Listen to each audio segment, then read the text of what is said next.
Graça e a paz de nosso Senhor e Salvador Jesus Cristo seja contigo. Mateus capítulo 21, mais um tema desta série Bíblia Comentada. Dessa vez no capítulo 21 de Mateus. Iremos ler agora do verso 1 ao verso 11, a entrada triunfal de Jesus em Jerusalém.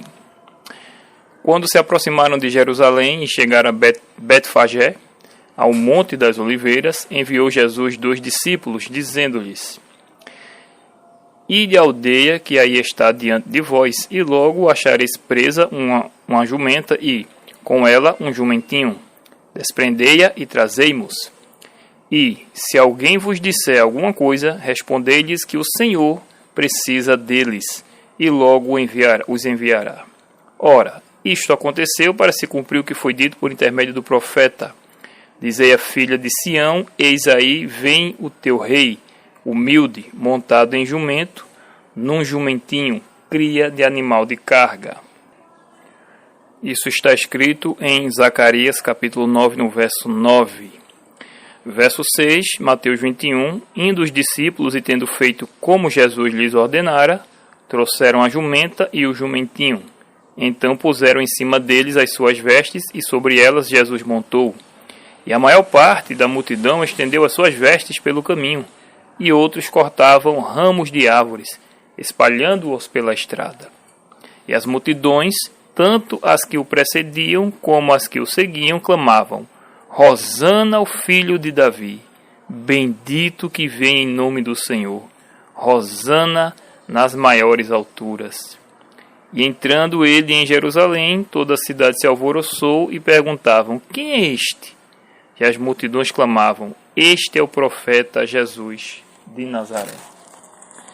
Jesus dá prova a seus discípulos de que ele é Deus ao mandar ir em certo lugar e buscar um jumentinho da forma como ele disse que estaria o animal. Nessa entrada triunfal se cumpre o que estava escrito sobre ele em Zacarias 9, verso 9, como já foi dito, e ao que parece o povo entendeu perfeitamente do que se tratava. Começaram a louvar a Deus em Jerusalém e toda a cidade estava em grande agitação. Versos 12 e 13. A purificação do templo. Tendo Jesus entrado no templo, expulsou todos os que ali vendiam e compravam. Também derribou as mesas dos cambistas e as cadeiras dos que vendiam pombas, e disse-lhes: Está escrito: A minha casa será chamada casa de oração. Vós, porém, a transformais em covil de salteadores. Ao chegar Jesus no templo, se deparou com a horrível cena de corrupção e, indignado, expulsou todos os que ali vendiam e compravam e derrubou as mesas e as cadeiras dos que vendiam. Versos 14 ao 17.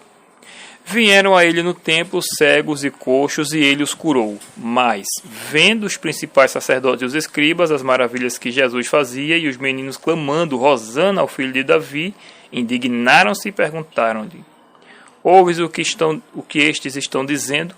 Respondeu-lhes Jesus: Sim. Nunca lestes, da boca de pequeninos e crianças de peito tiraste perfeito louvor?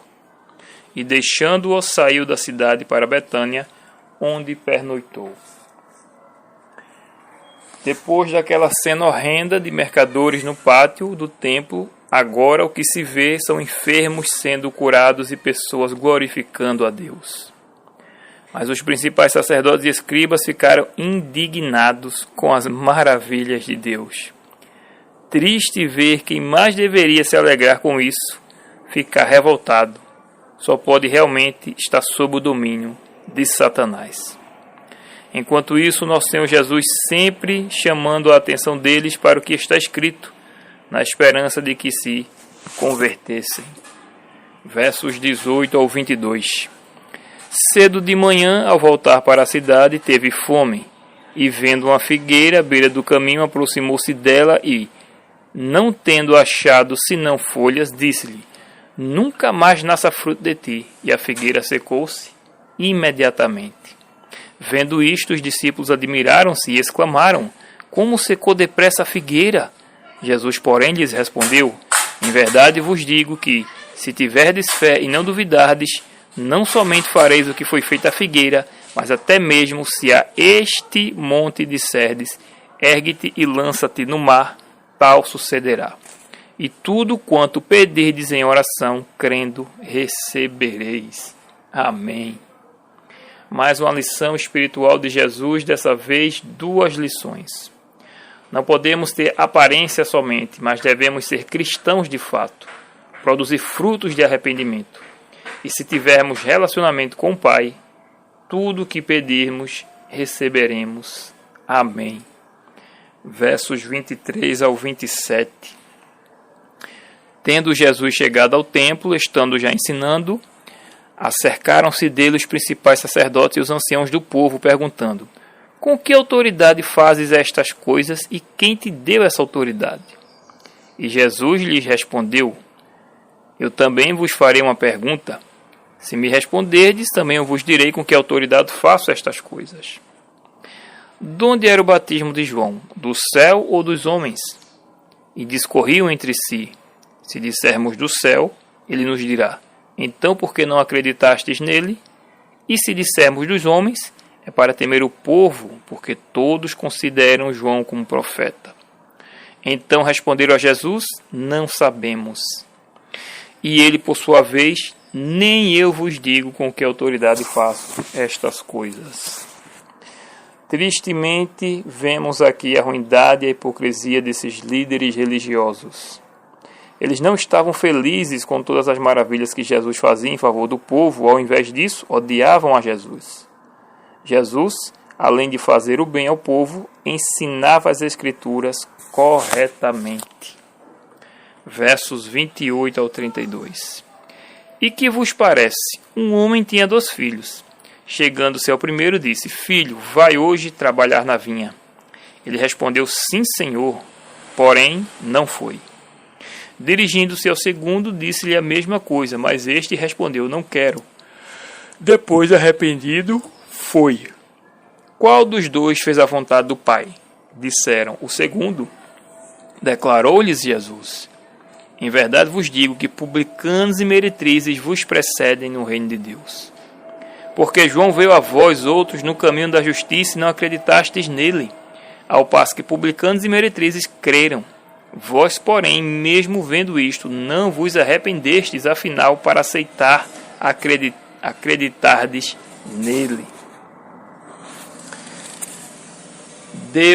Jesus relata algumas parábolas.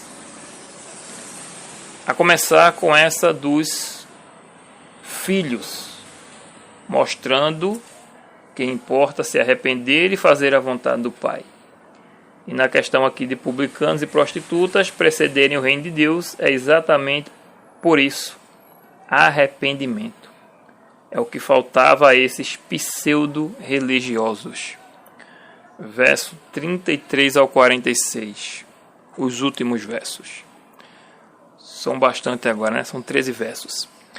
Atentai noutra parábola.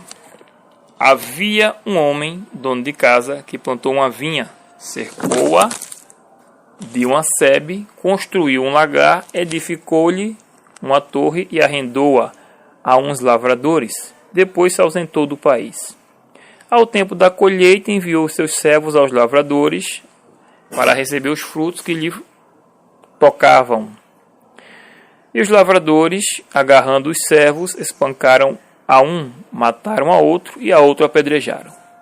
Enviou ainda outros servos, em maior número, e trataram-nos da mesma sorte. E por último, enviou-lhes o seu próprio filho, dizendo: a meu filho respeitarão. Mas os lavradores, vendo o filho, disseram entre si: este é o herdeiro. Ora, vamos, matemo-lo e apoderemo-nos da sua herança. E agarrando-o, lançaram-no fora da vinha e o mataram. Quando, pois, vier o senhor da vinha, que fará aqueles lavradores? Responderam-lhe: fará perecer horrivelmente a estes malvados e arrendará a vinha a outros lavradores que lhe remetam os frutos nos seus devidos tempos. Perguntou-lhe Jesus: Nunca lestes nas Escrituras a pedra que os construtores rejeitaram?